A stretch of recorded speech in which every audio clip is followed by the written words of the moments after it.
সুন্দরবন তার এই সুবিশাল 10,000 বর্গ কিলোমিটার ম্যানগ্রোভ অরণ্যে অতি সুন্দর ডালি সাজিয়ে বহু যুগ যুগ ধরে আকর্ষণ করে চলেছে সারা বিশ্বের ভ্রমণ পিপাসু মানুষদেরকে।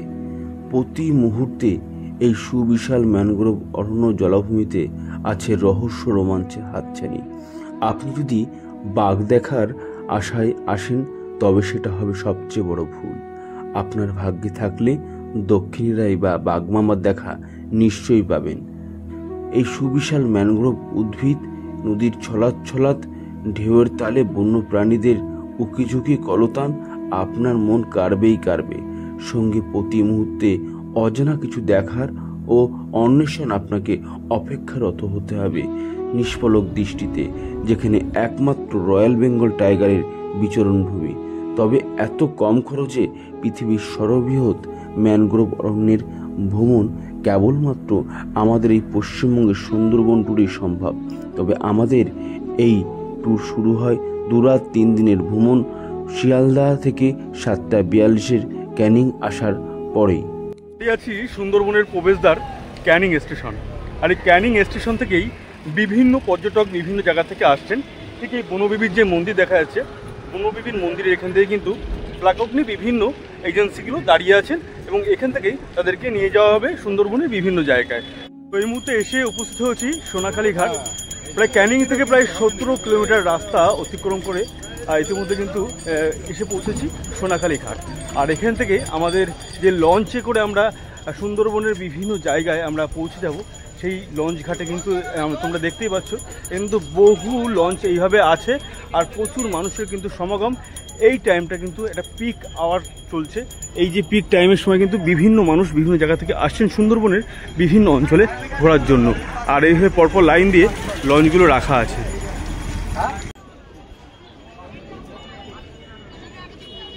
লঞ্চের নিচের যে ডেকের ব্যবস্থা সেটা কিন্তু খুব সুন্দরভাবে একেবারে সাজিয়ে রাখা আছে, মানে একেবারে খাট যেগুলো আছে ইংলিশ খাটের মতন কিন্তু এইভাবে খুব সুন্দর করে চাদর বিছানা দিয়ে এগুলো রাখা রয়েছে। এখানে কিন্তু বিশ্রামও নিতে পারেন এবং বসতেও পারেন।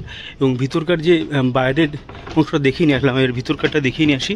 এই যে এই জায়গাটা একটু বসার জায়গা আছে এই জায়গাটাতে, আর এখানে কিন্তু রান্নাবান্নার একটা জায়গা, আর এই যে ইঞ্জিন ঘর যেহেতু বলছিলাম, আর ইঞ্জিন ঘরের পাশেই কিন্তু একেবারে রয়েছে এই রান্নার যে জায়গাটা।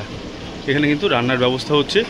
সাধারণত দেখা যাচ্ছে নৌকাতে যে সমস্ত যাত্রীরা এসছেন, পর্যটকরা আমরা যারা এসেছি তাদের জন্য কিন্তু এখানে রান্না বান্না চলছে, আর ইতিমধ্যে কিন্তু এখানে রান্না শুরু হয়ে গেছে। আর নৌকার ভিতরে যে টয়লেটগুলোর ব্যবস্থা আছে সেটা একটু দেখিয়ে নিই। এই যে নৌকার ভিতরে টয়লেটের কিন্তু সুন্দর ব্যবস্থা করা আছে, যেটা কি দেখে খুব বেশ ভালোই লাগলো। এখানে খুব সুন্দর একটা ব্যবস্থা কিন্তু রাখা রয়েছে। এবার উপরের দিকে যাব, নৌকার উপরে কেমন কি আছে সেটা দেখানোর চেষ্টা করব। এই যে উপরের জায়গাটা এরকম, ক্যাবিনটা ক্যাপ্টেনের ক্যাবিন এখানে আছেন, আর নিচের যে ক্যাবিনটা সেটা দেখিয়ে নিয়ে আসলাম। আর যারা পর্যটকরা যারা আছেন এখানে এসছেন তারা কিন্তু এখানে বিশ্রাম নিচ্ছেন। অনেকক্ষণ আগে চলে এসছেন, আমাদের একটু দেরি হয়েছে আসতে। আর ইতিমধ্যে একটি লঞ্চ কিন্তু ছেড়ে দিয়েছে তার গন্তব্যের দিকে।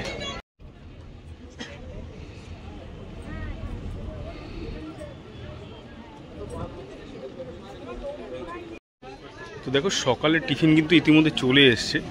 লুচি আছে, জয়নগরের মোয়া আছে, আর এখানে আলুর দম, না এটা আলুর দম। তো ভাইয়ের এখানে ব্যবস্থা করছে, আর এখানে যারা পর্যটকরা আসছে সকালের ব্রেকফাস্টটা কিন্তু এখানেই সেরে নিচ্ছেন।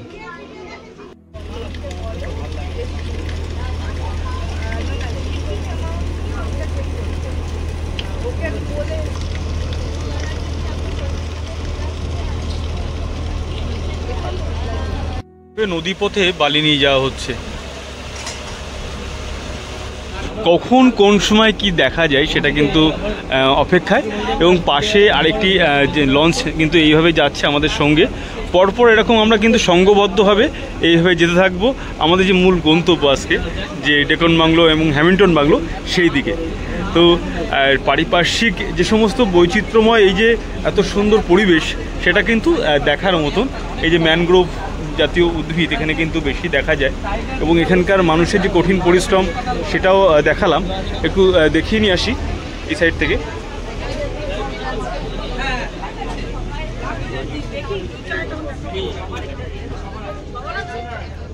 যে গ্রাম্য ভাষায় বলা হয় ছিটকি জাল। এই ছিটকি জাল দিয়ে কিন্তু মাছ ধরেন এনারা। আর এনাদের কিন্তু প্রধান কাজ এটাই, এনারা কাঠ কোড়ায় এবং মাছ ধরে, এগুলো কিন্তু বিভিন্ন গ্রামগঞ্জের যে সমস্ত জায়গায় যে বাজারগুলো সেগুলোতে নিয়ে যায়। আর এইভাবে পেট চলে, খুব কষ্টের সঙ্গে কিন্তু তাদের এই জীবনটা কাটে। কিন্তু মাছ ধরেছেন সেগুলো কিন্তু করছেন।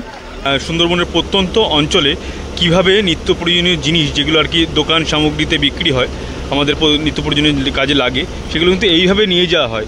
তেল থেকে শুরু করে মোবিল, পেট্রোল, যে হাঁড়ি কড়াই প্রভৃতি এই সমস্ত জিনিস কিন্তু এইভাবে লঞ্চে করে নিয়ে যাওয়া হয়। প্রতিনিয়ত এইভাবেই তাদের কিন্তু কাছে গিয়ে পৌঁছায়।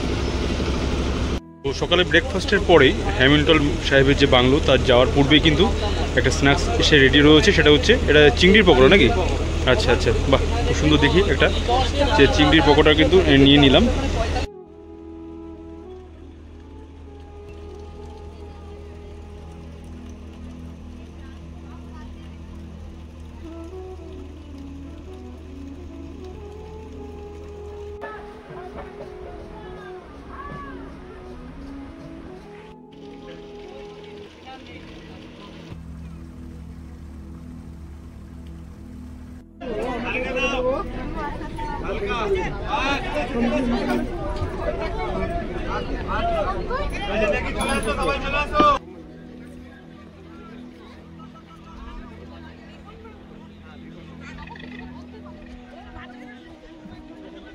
লঞ্চ থেকে বেরিয়ে পড়েছি, আর আমার পেছনে সাগর সাথীর আমরা যেই লঞ্চে করে এলাম তারা কিন্তু প্রত্যেকেই নেমে পড়েছেন এবং হ্যামিল্টন বাংলো দিয়ে কিন্তু রওনা দেওয়া হয়েছে।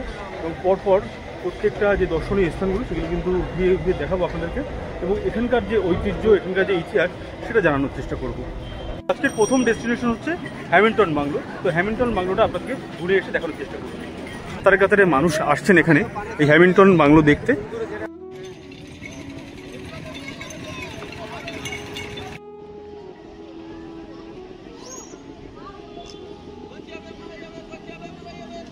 তো এখন এই মুহূর্তে দাঁড়িয়ে আছি হ্যামিল্টন বাংলোর সামনে, আর এটা হচ্ছে স্যার ড্যানিয়েল হ্যামিল্টনের যে বাংলো, সেটা কিন্তু এই যে সুন্দরবন অঞ্চলের কিন্তু একটা ইতিহাসকে বহন করে চলেছে।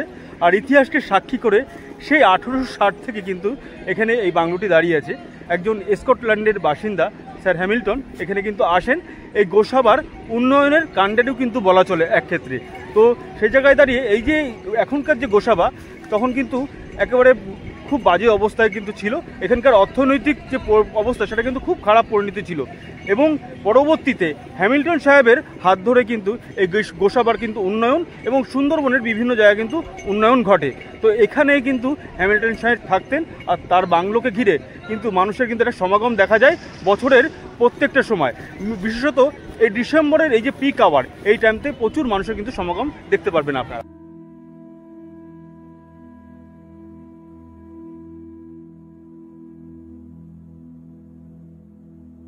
তো স্যার হ্যামিল্টন বাংলো থেকে বেরিয়ে এসে আমরা কিন্তু রওনা দিয়েছি বেকন বাংলোর দিকে, আর এখন আছে এই মুহূর্তে গোসাবা বাজারের মধ্যে। আর এই সোজাসুজি কিন্তু আমাদের যে গন্তব্য, সেই গন্তব্য দিয়ে কিন্তু পৌঁছে যাওয়া। তো প্রচুর মানুষের কিন্তু এখানে আনাগোনা দেখা যাচ্ছে, বিভিন্ন জায়গা থেকে তারা এসছেন এবং যে ঐতিহাসিক যে স্থানগুলো সেগুলো দেখার চেষ্টা করছেন। তো ইতিমধ্যে হ্যামিল্টন বাংলো দেখিয়ে এলাম, আর এখন এখানে আছে যে বেকন বাংলো। এই বেকন বাংলোতে কিন্তু একটা সময় রবীন্দ্রনাথ ঠাকুর কিন্তু এসেছিলেন। 1903 সালে এটা কিন্তু তৈরি করা হয়, এবং 1932 সালে উনি কিন্তু এখানে আসেন স্যার হ্যামিল্টনের সঙ্গে দেখা করতেন। তো এখন উনি এই বেকন বাংলোর মধ্যে প্রবেশ করছেন। আর টিকিট কত করে? 10 টাকা। 10 টাকা। আচ্ছা, এই 10 টাকা করে টিকিট দাও। ঠিক আছে, হ্যাঁ, তো চলো হয়ে গেছে, ভিতরে যাওয়া যাক। আর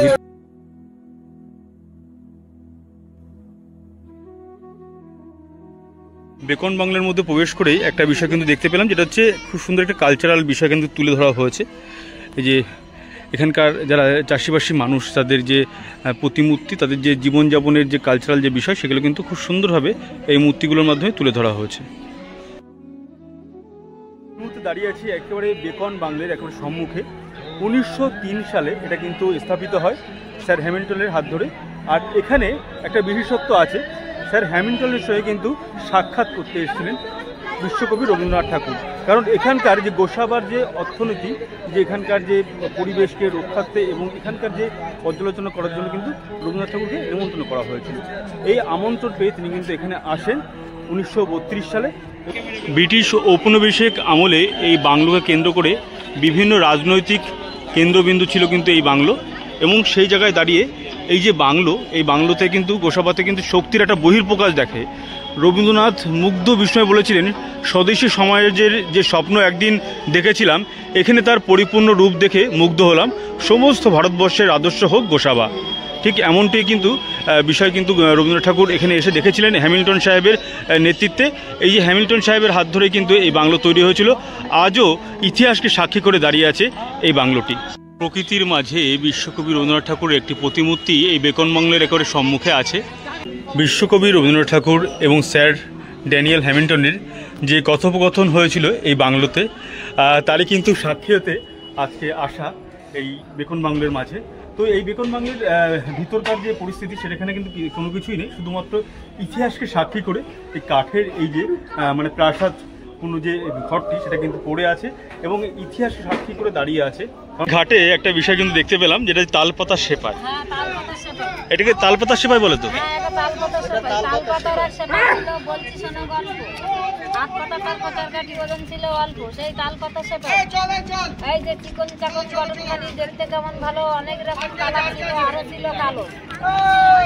এখনকার যারা বাচ্চা তাদের কিন্তু গেম ছাড়া তারা কিছুই বোঝে না। তালপাতা সেপাইগুলো ঠিক এরকম হয়, একটু দেখানোর চেষ্টা করি। এখান থেকে নিয়ে এই যে মানে হাতে নিয়ে এইভাবে এই করতে হবে, এই যে বিভিন্ন রকম নাচ করবে, হাত পা দিয়ে করবে, এটাকে বলা হয় তালপাতার সেপাই। কত করে নিচ্ছেন এগুলো? 20 টাকা করে তালপাতার সেপাই। এটা বাক্স বাদাম বলা হয়। আচ্ছা, এরে বাবা, বেশ তো, মানে কেজিদেরকে হবে তো মনে হচ্ছে। আচ্ছা, খুব টেস্টি না? আচ্ছা, এই অঞ্চলে হয় নাকি এটা? আচ্ছা, এই অঞ্চলেই হয়। যারা আর কি সুন্দরবন ঘুরতে আসছেন বিভিন্ন জায়গায় বিভিন্ন প্রান্তে, তারা কিন্তু এই যে এখানকার যে পরিচিতি, এখানকার যে কালচার, তার সঙ্গে সঙ্গে মিশে এখানকার যে বৈশিষ্ট্য, খাবার দাবার থেকে শুরু করে সবটাই কিন্তু আপনারা এখানকার লোকাল যেগুলো সেগুলো কিন্তু পেয়ে যাবেন। আর সেগুলো কিন্তু অন্য কোথাও কিন্তু আপনারা নাও পেতে পারেন। এই তালপাতা সেপাই দেখলাম, বাক্স বাদাম দেখলাম, এটা সব মিলিয়ে কিন্তু একটা অন্যরকম রূপ ফুটে ওঠে সুন্দরবনকে ঘিরে। তো ইতিমধ্যে আমাদের হ্যামিল্টন বাংলো এবং বেকন বাংলোটা ঘুরিয়ে নিয়ে দেখালাম, আর আমাদের সামনেই কিন্তু রয়েছে আমাদের লঞ্চ, আর সেদিকে কিন্তু রওনা দিয়েছি রাজারহাট। আচ্ছা, এই প্রথম নাকি? হ্যাঁ। কেমন লাগছে এখানে এসে? ভালো লাগছে। আচ্ছা আচ্ছা, মানে সবটা ঘুরেছেন তো বেকন বাংলো হ্যামিল্টন? আচ্ছা, এই দুটো ঘুরলেন তাই তো? আচ্ছা আচ্ছা আচ্ছা, রাজারহাট বলছেন তো। দেখো বিভিন্ন প্রান্ত থেকে কিন্তু তারা আসছেন, আর এই যে জায়গাগুলো, ঐতিহাসিক জায়গাগুলো কিন্তু দেখে নিচ্ছেন। যারা আর কি সুন্দরবন ঘুরে দেখতে চাইছেন তারা কিন্তু সাগর সঙ্গম ট্রাভেলসের তত্ত্বাবধানে ঘুরে দেখতে পারেন। তাদের এই সুন্দর ব্যানার করা আছে, এই ব্যানারে প্রত্যেকের নাম্বার দেওয়া আছে, এবং 365 দিন সুন্দরবন ঘোরানো হয়, ইলিশ উৎসবও কিন্তু এখানে করানো হয়। তো খুব সুন্দর একটা ব্যবস্থা কিন্তু তাদের আছে। আমরা সকাল থেকেই খুব ভালো রেসপন্স পাচ্ছি। তো অবশ্যই করে আপনারা কিন্তু এই নাম্বারে যোগাযোগ করতে পারেন। আর এখন আমাদের যে নৌকা আছে সেই নৌকা কিন্তু আমরা উঠে পড়ব। তো যে দেখতে পাচ্ছেন নৌকাতে করে বাঁশ নিয়ে যাওয়া হচ্ছে। আপনারা কিন্তু বিভিন্ন চড়ে গিয়ে এগুলো দেখানোর চেষ্টা করেছি যে এইভাবে বাঁশ নিয়ে গেলে কিন্তু যে পরিবহন যে খরচ সেটা কিন্তু একটু কমে যায়, এবং এখানে কিন্তু হাজার হাজার বাঁশ কিন্তু এইভাবে নিয়ে যাওয়া হয় এক জায়গা থেকে আরেক জায়গায়। এখানে প্রচুর বাঁশের কিন্তু সমন্বয় কিন্তু যাচ্ছে, আর এই বাঁশগুলো নিয়ে যাওয়া হচ্ছে অন্যত্রে। সুন্দরবনের জীবনযাত্রা কেমন বৈচিত্র্যময় একটু দেখাই যাচ্ছে যে এখানে কিন্তু ঠিকঠাক ঘাটও নেই। এই ঘাট দিয়ে কিন্তু ঘাট পারাপার করতে হয়। অসংখ্য মানুষ প্রতিনিয়ত এইভাবে কিন্তু তাদের যাতায়াত, স্কুল, কলেজ প্রভৃতি কিন্তু এইভাবে তারা করেন।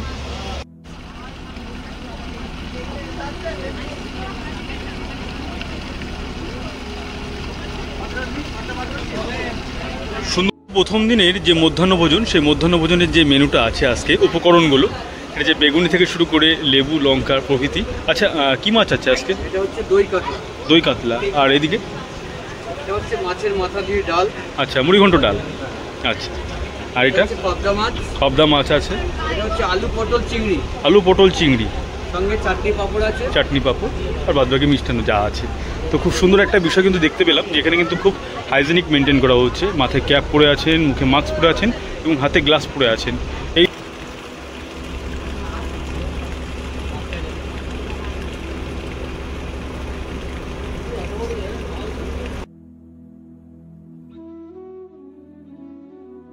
ইতিমধ্যে আমাদের দুপুরের যে খাওয়া দাওয়ার ব্যবস্থা ছিল সেটা কিন্তু খুব সুন্দর একটা খাওয়া দাওয়ার ব্যবস্থা এনারা করেছে, আর সেটা কিন্তু হয়ে গেছে। আর এখন এই যে বিকেলের শীতের যে বিকাল, এই শীতের বিকালের যে রোদটা লাগছে গায়ে, সুন্দর এক চনমনে হয়ে যাচ্ছে মনটা। সারাদিন মোটামুটি ঘোরা হয়েছে, একবারে সোনাখালি থেকে চলে গেছিলাম বেকন বাংলো এবং হ্যামিল্টন বাংলো, দুটো দেখা কমপ্লিট। আর তার মধ্যে দুপুরে খাওয়া দাওয়া, সকালে ব্রেকফাস্ট, তার মধ্যে কিছু স্ন্যাক্সের ব্যবস্থা ছিল। মানে একটা সুন্দরবনে যেটুকু ট্যুরে যে ট্রিপে যেটুকু দরকার থাকে, এটা চারিদিকের এই যে ম্যানগ্রোভ অরণ্য, মানুষের জীবনযাপনে দেখতে দেখতে যাওয়া নদীর কিনারা দিয়ে। তো আজকে কিছু কিছু ব্যাপার আছে, সেটা হচ্ছে যে আমরা পাখিরালয় যাবো, ইতিমধ্যে পৌঁছে গেছি, পাখিরালয়ের দিকে আমরা এগোচ্ছি। আর ওখানে গিয়ে ঝুমুর নাচের একটা ব্যাপার থাকবে, আরও কিছু ব্যবস্থা থাকবে।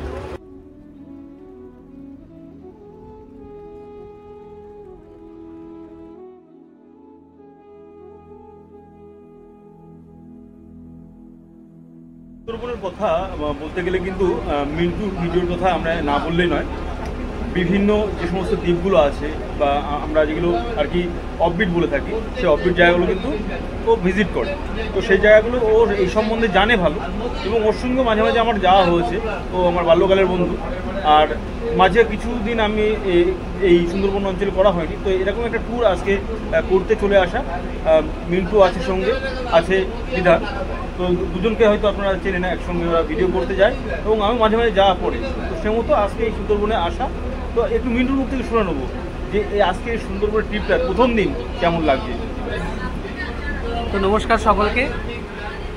তো বলি যে সুন্দরবন তো আমাদের ওয়ার্ল্ডের লার্জেস্ট ম্যানগ্রোভ ফরেস্ট। আর জানেন যে সুন্দরবনের রহস্যময় সুন্দরবন। আর এখানে যে শুধু বাঘ দেখার জন্যই আসা তেমনটা কিন্তু নয়, সুন্দরবনকে ফিল করতে হবে, চুপ করে প্রত্যেকটা পদক্ষেপ, প্রত্যেকটা মুহূর্তকে উপলব্ধি করতে হবে, তাহলেই বুঝতে পারবেন। যেহেতু আজকে প্রথম দিন, আর বন্ধুটা আমার সাথে অনেক জায়গায় গেছে অফবিট গ্রামগঞ্জ ঘুরতে, কিন্তু সুন্দরবন এরকম খাড়ির মাঝখান দিয়ে 3 দিন ধরে নৌকা চলবে দিন রাত, এই সমস্ত যে অনুভূতিটা, এবার বাঘ দেখতে পারবো কিনা তাও জানি না, সেটা আগামী দিনের পর্ব আমাদের। তো সেই সমস্তটা আপনারাও দেখতে থাকুন, আশা করি ওরও এক্সপিরিয়েন্সটা খুবই ভালো হবে। তবে এই সুন্দরবন আসলে কিন্তু ফিল করতে হয় চুপচাপ, ওর জন্য আমরা বেশি কথা না বলে চারিদিকে চোখ কান খোলা রাখছি এবং উপলব্ধি করছি এটাকে। কিন্তু আমার বেশ ভালো লাগছে, খুব সুন্দর লাগছে। আর এখন যাচ্ছি সজনেখালি অভয়ারণ্যের একেবারে পাশ দিয়ে পাখিরালয়ের দিকে। ভাগ্যে থাকলে দেখতে পারি বন্য প্রাণী, দেখা যাক। যেতে যেতে চোখে পড়ে গেল হরিণের দেখা। হরিণগুলো সাঁতার কাটছে এবং পাড়ের দিকে ওঠার চেষ্টা করছে। সুন্দর লাগছে দেখুন, 3টে হরিণ একসঙ্গে।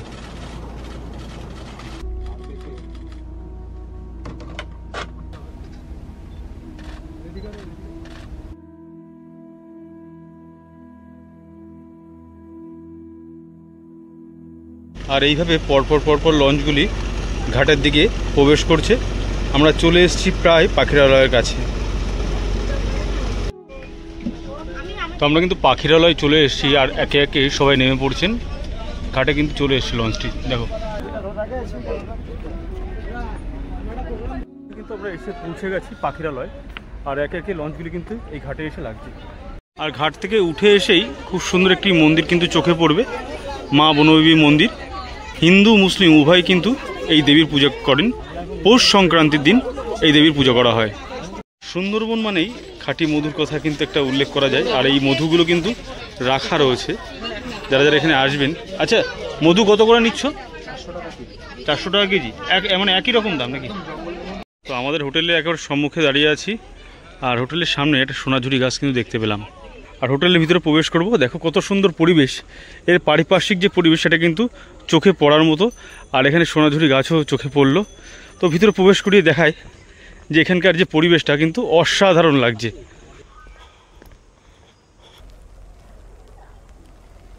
সিঁড়ি দিয়ে উঠে যাব।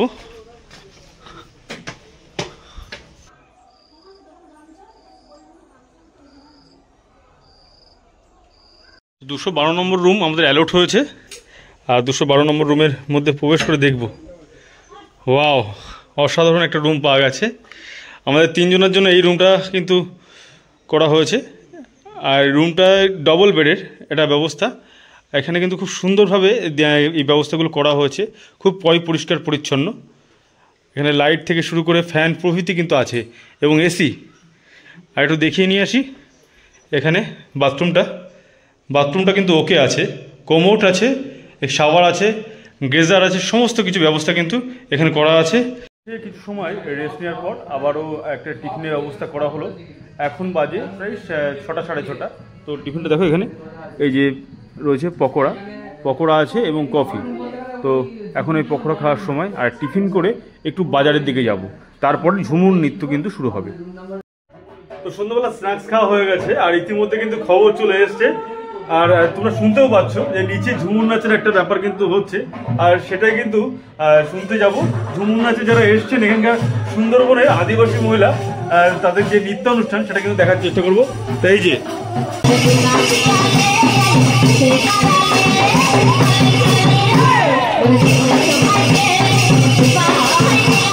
তো রাতের খাবারের যে ব্যবস্থাগুলো করা হয়েছে সেগুলো দেখো। এই যে পনির আছে, ডাল আছে, সঙ্গে আলু ভাজা, এদিকে খাসির মাংস আর স্যালাড। তো বিভিন্ন পদ কিন্তু আছে আজকে রাতে। তো রাতের খাবারের জন্য কিন্তু এগুলো ব্যবস্থা করা হয়েছে, এগুলো দেখিয়ে নিয়ে আসলাম। আর সবাই কিন্তু বসে গেছে ইতিমধ্যে দেখো। প্রথম দিনের মুহূর্তটা কিন্তু সারাদিনে আনন্দ কেটেছে, আর ঝুমুর নৃত্যর পরে আমাদের পার্সোনাল কিছু অনুষ্ঠান ছিল, সেটা কিন্তু কমপ্লিট হয়েছে। আর তার পরবর্তীতে যে নৈশ ভোজের যে আয়োজন করা হয়েছে সেটা কিন্তু খুব দেখালাম একটু আগে কী মেনুতে আছে, আর আমরা কিন্তু শুরু করে দিয়েছি। রাত প্রায় 11টা বেজে গেছে, আর সেহেতু আমাদের খাওয়া দাওয়া কমপ্লিট হয়ে গেছে। আর রীতিমতো খাওয়া দাওয়া করে একটু রাস্তায় হাঁটতে গেছিলাম, এবং ওখান থেকে কিন্তু গেটটা বন্ধ করে দিচ্ছে। শুধু এখানে চলে এলাম, কালকের জন্য প্রিপারেশন কিন্তু নিচ্ছি। কালকে সকাল 8টার মধ্যে আমাদের উঠতে হবে, আর অন্যান্য যে সাইট সিনগুলো আছে সেগুলো কিন্তু দেখাবে। তো সবাইকে জানানো হয়েছে যে 8টার মধ্যে কিন্তু আমাদেরকে একেবারে ঘাটে গিয়ে পৌঁছাতে হবে। তো চলুন, আজকের মতো টাটা, কালকের অন্য ভিডিওতে দেখা হচ্ছে। Good night.